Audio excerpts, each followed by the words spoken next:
Olá, querido, estamos aqui novamente no canal Amigo de Deus. Eu sou o pastor Fausto e esse é um espaço para o crescimento através do estudo das Escrituras Bíblicas.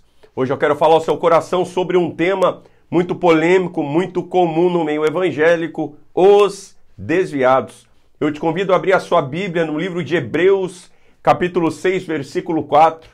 Eu quero ler junto com você esse texto tão forte, porque é impossível que os que uma vez foram iluminados, provaram o dom celestial, se fizeram participantes do Espírito Santo e provaram a boa palavra de Deus, os poderes do mundo vindouro e depois caíram, sejam outra vez renovados para arrependimento, visto que quanto a eles estão crucificando de novo o Filho de Deus e o expondo ao vitupério.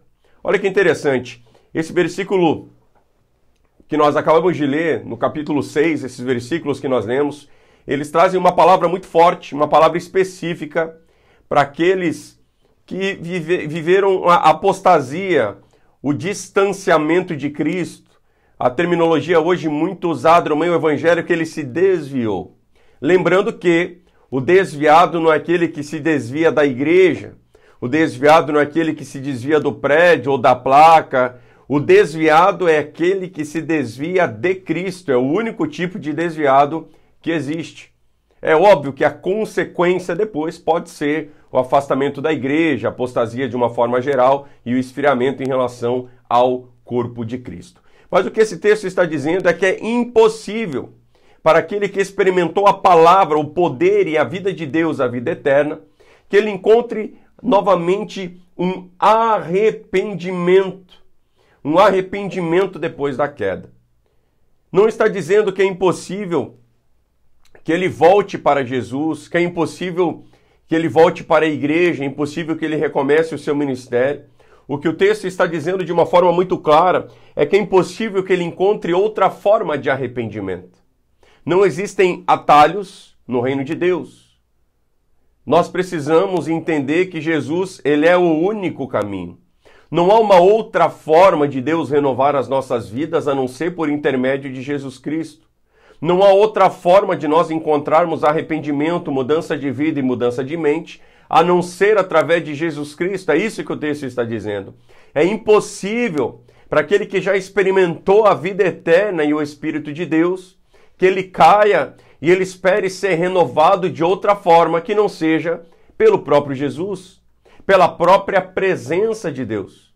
E a Bíblia declara que aqueles que estão procurando uma outra forma de arrependimento, uma outra razão para a mudança, ele coloca novamente Jesus Cristo na cruz, ele expõe novamente Jesus Cristo à vergonha, e ele declara, não, Cristo não é o suficiente para que eu encontre arrependimento, Cristo não é o suficiente para que eu peça perdão, Cristo não é o suficiente para que eu volte a congregar, Cristo não é o suficiente para que eu volte a orar, e sempre que esta pessoa ela busca uma outra forma de arrependimento, a Bíblia declara, é impossível que ele a encontre. Cristo declarou, eu venci o mundo, não é mais uma concorrência.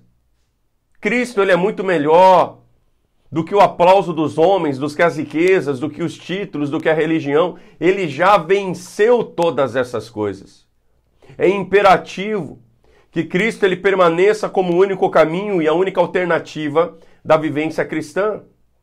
É imperativo que Cristo ele seja mais do que o centro do Evangelho. Muitos brincam e afirmam que Jesus é o centro do Evangelho e não é verdade, eles deixam Jesus no centro e eles ficam ali caminhando em áreas periféricas. Cristo não é o centro do Evangelho. Cristo é o próprio Evangelho. Não há Evangelho sem Jesus Cristo. Há esperança sim para aquele que se desviou de Cristo. Que ele volte para Cristo. Há um capítulo muito interessante, eu quero falar um pouco ao seu coração sobre ele. O livro de Lucas, no capítulo 15, é o capítulo que eu chamo o capítulo dos desviados. E ele conta 3 histórias. E essas 3 histórias, elas falam sobre a importância de nós recuperarmos essas pessoas para a presença de Deus. Quando o pecador se arrepende, uma multidão de iniquidades, elas são cobertas. A festa nos céus, quando um pecador ele encontra novamente um caminho de arrependimento. Cristo, Em Apocalipse, em uma das suas cartas, ele diz: lembre de onde você caiu e volte. Lembre e volte. Preste atenção, no capítulo 15 do livro de Lucas, ele conta a parábola da ovelha perdida, onde um pastor ele tem 100 ovelhas, uma das ovelhas se perde, e a Bíblia declara que ele deixa as 99 ovelhas, ele vai em busca daquela ovelha perdida, e quando ele encontra aquela ovelha perdida, ele tem muito mais alegria e prazer naquela ovelha que se perdeu e foi recuperada, do que nas 99 que estavam salvas. Eu aprendo sobre o esforço que nós precisamos fazer para recuperar aqueles que se afastaram da presença do Senhor. Aqueles que se afastaram da presença da igreja, da comunhão, aqueles que deixaram de congregar, de exercer o seu ministério, aqueles que abandonaram a sua fé. A alegria da vida cristã é recuperar, é abraçar, é amar estas pessoas em Cristo Jesus. Quando nós estamos na comunhão, quando nós estamos firmes na presença do Senhor, Deus ele nos dá segurança para que nós possamos ir até os perdidos e trazê-los de volta. A parábola da ovelha perdida, ela mostra onde deve estar o nosso prazer. Não naqueles que estão seguros, não naqueles que estão firmes, mas recuperando aqueles que se distanciaram dessa segurança. Recuperando aqueles que precisam estar novamente conectados com a videira. E quando isso acontece, sim, a nossa alegria deve estar nisso. Toda igreja, ela precisa ser uma igreja evangelística. Hoje é uma bandeira que é balançada dizendo, nós somos uma igreja apostólica. Uma igreja apostólica, ela tem dificuldade de ganhar vidas para Jesus. Uma igreja apostólica é uma igreja que tem apenas líderes. Não, na verdade o que eles estão dizendo é que provavelmente é uma igreja que só pegou líderes caídos de outras igrejas, eles formaram uma denominação, como todo mundo lá acha que é líder, eles acham que são, sabe, uma igreja apostólica. Mas o sintoma da falha nesse sistema é que eles não ganham ninguém para Jesus. A Bíblia declara, não edifique sobre alicerce alheio. Não edifique sobre alicerce alheio. E esse trabalho, quando ele não é feito de forma evangelística, é muito tentador inchar uma igreja trazendo membros e líderes de outras igrejas. O evangelismo ele faz parte da vivência cristã. Trazer os perdidos de volta. Trazer os líderes perdidos da nossa congregação, aqueles que estavam conosco, aqueles que nos abandonaram, aqueles que largaram a fé, aqueles que abandonaram o seu chamado, eles precisam ser buscados por nós. Lucas 15 conta uma outra parábola que é a da dracma perdida. Uma mulher, ela tem algumas dracmas, apenas uma se perde. E a Bíblia declara que ela acende todas as luzes e ela procura aquela dracma até ela ser encontrada. Esse é o trabalho que nós precisamos fazer em relação aos perdidos. Procurar até que eles sejam encontrados, pregar até que eles sejam salvos, insistir até que eles sejam convencidos pelo Espírito Santo. Quando nós abandonamos as pessoas, quando nós dizemos, não, o que eu tinha para fazer eu fiz, eu já fiz o suficiente, eu não vou além desse limite, eu sou crente, mas não sou bobo. Não há limite no amor que Deus teve para conosco. Não há limite no esforço que Deus teve para conosco. E Jesus ele nos ensinou a não apenas a amar, mas a amar como Ele amou. Faça o que for preciso. Ore até que haja transformação. Ministre, pregue, visite, insista, coloque luz. Muita luz, muita palavra, muito devocional, muito clamor, até que você encontre aquele que estava perdido. E a última parábola, talvez a mais conhecida de todas, é a do filho pródigo. É a do filho pródigo que pega a sua herança, ele sai da casa do seu pai, ele gasta tudo aquilo de forma boba, de forma mesquinha. Ele desperdiça todos os seus bens e quando ele volta para casa, a Bíblia afirma que aquele pai, ele recebe aquele filho perdido e imediatamente ele diz, traga os melhores calçados, coloque o anel do dono na mão dele, troquem as roupas e vamos fazer uma grande festa. O interessante nesse texto é que o filho que nunca fugiu de casa, ele não quer entrar naquela festa, ele não quer se alegrar com aquilo que o pai se alegra.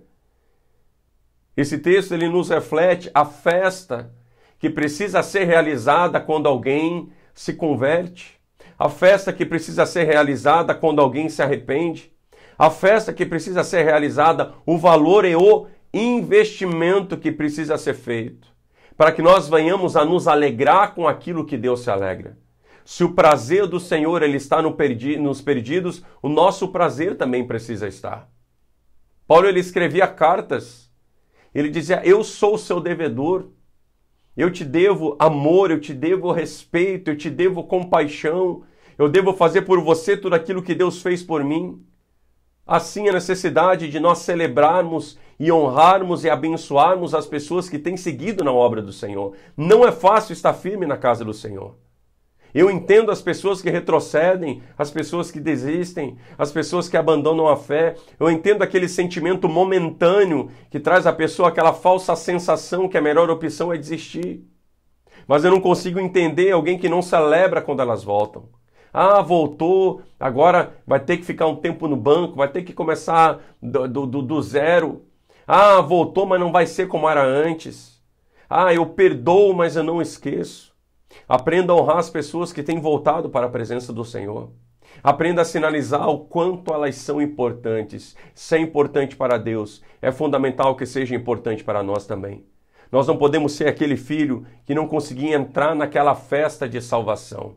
Entre na festa que Deus tem proporcionado.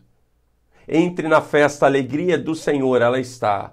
Quando um pecador, ele se arrepende dos seus pecados. Não existe outra forma de nós nos reconciliarmos com Deus, a não ser através de Jesus Cristo. Jesus Cristo não é aquela experiência antiga do dia que eu entreguei a minha vida para Ele. A nossa salvação, ela inicia através de Jesus. E ela permanece todos os dias, recebendo Ele como Senhor e Salvador.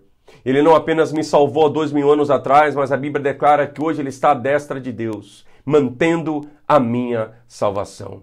O mesmo Jesus, do qual eu precisei desesperadamente no dia que eu o conheci e o aceitei, muitos anos depois eu continuo precisando dele, se possível, com ainda mais desespero e necessidade. Ele é o caminho, a verdade e a vida, porque dele, por ele e para ele são todas as coisas. Ele é o começo, ele é o meio e ele é o fim da nossa salvação. Volte para Jesus hoje, querido. Se você conhece alguém que está afastado dos caminhos do Senhor, visite, pregue, cuide, acenda as luzes, encha de palavra, de oração, encha a sua vida de unção. E faça uma grande festa, porque certamente essa pessoa irá voltar para a presença de Deus. Se Deus fez por mim e por você, Ele pode fazer por qualquer um. Guarde essa palavra no seu coração.